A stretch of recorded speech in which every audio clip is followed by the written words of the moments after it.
Introduction. What does it mean to claim that volunteers get all the breaks? Well, that is precisely the question I intend to address and hopefully answer in this book.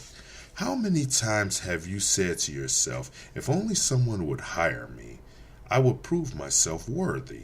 How many times have you been certain that your new business venture will be a great service to the community if only people would give it a chance?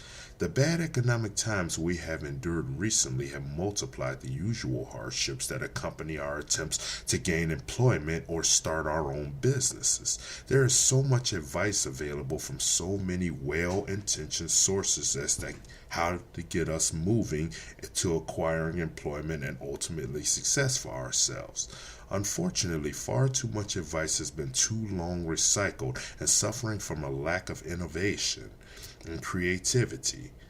As much as we all appreciate learning how to become better marketers of ourselves, when the well that is your finances is drying up daily, you need income, and you need it now. Volunteering is no longer just for the few, the noble, the people who supposedly have extra time to spare. Volunteering may be the best, and in some cases the only way to get a job in an economy where the hiring to firing ratio is grossly disproportionate. Now more than ever, employing establishments are hiring who they know first.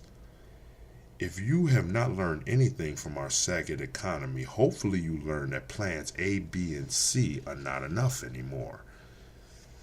You need to have plans A through Z ready to go into motion should the time come to put any of them to work.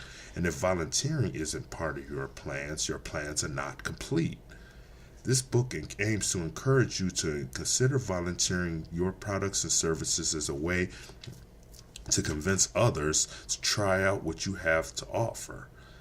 Whether you are trying to get a job, start a career, or start a business, you are not getting anywhere if you cannot gain the interest of employers of your services or consumers of your products.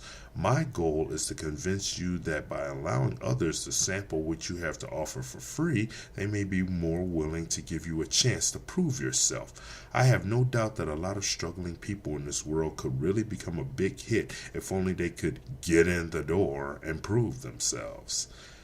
Throughout this book, I will refer to those whom you be volunteering as employers, the reason being that you could potentially volunteer for many types of establishments. You could volunteer for a club, an organization, an institution, a government, even a corporation. Another reason I will refer to them as employers is because this book aims to point you toward seeking volunteering opportunities for establishments with employees, as opposed to, say, volunteering to mow your neighbor's grass for free.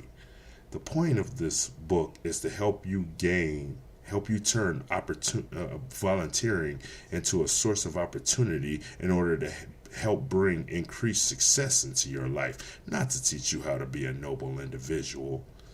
Of course, I definitely hope volunteering does give you that good feeling inside of knowing that you help some folks out and ask for nothing in return. But the real purpose is to give someone a reason, a motivation to pay for your products and services. For this to work, you will need to learn or rediscover the virtue of patience. The path of the volunteer will not reap rewards overnight. I strongly suggest you start a plan and work that plan throughout your volunteering experience. For our purposes, your experience is not complete without your exercising a healthy curiosity.